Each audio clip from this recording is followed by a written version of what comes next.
तुम्हाला एक गोष्ट खात्रीशीर सांगतो की जो तालुका आश्वासनावर जगला, ज्या तालुक्याला 30-30 वर्ष आश्वासन देऊन लोकांनी पदं भोगली, ज्या तालुक्याला आश्वासन देऊन लोकांनी आमदारकी आणि खासदारक्या मिळवल्या, त्यांच्याकडून हे एकही काम पूर्ण होऊ शकणार नाही.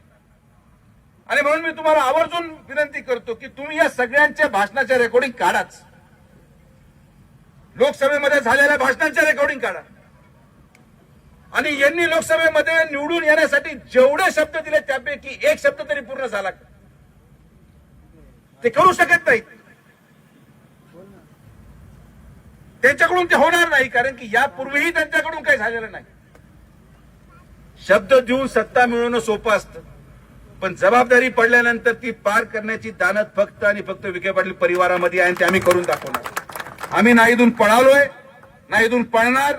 जनतेने नाकारलं तरी आज आपण जनतेला दिलेला प्रत्येक शब्द, मी पराभूत झाल्यानंतर मला आवश्यकता नव्हती सकाळी योजना करायची, मी माझे हात झटकून मोकळे झालो असतो की कशाला करायचं, लोकांनी पाडलंय. पण आपलं राजकारण फक्त 5 दिवसापुरतं नाही. आपण एका लाटेवर सवार होऊन लोकप्रतिनिधी झालो नाही. 50 वर्ष कैलासवासी बाळासाहेब विखे पाटलांपासून तर आजपर्यंत विखे पाटील परिवाराबरोबर राहणारे असे असंख्य लोक आहेत ज्यांनी आपल्या परिवाराचा त्याग केला, ज्यांनी आपल्या सत्तेचा त्याग केला, ज्यांनी आपल्या अर्थकारणाचा त्याग केला आणि म्हणून 50 वर्ष टिकावं असं राजकारण आपण करतो. म्हणून पराभूत झाल्यानंतर देखील 900 कोटी रुपयाची साखळी योजनेला प्रशासकीय मान्यता आपण पुढच्या 15 दिवसामध्ये देणार आहोत. हे फक्त आपण करू शकतो.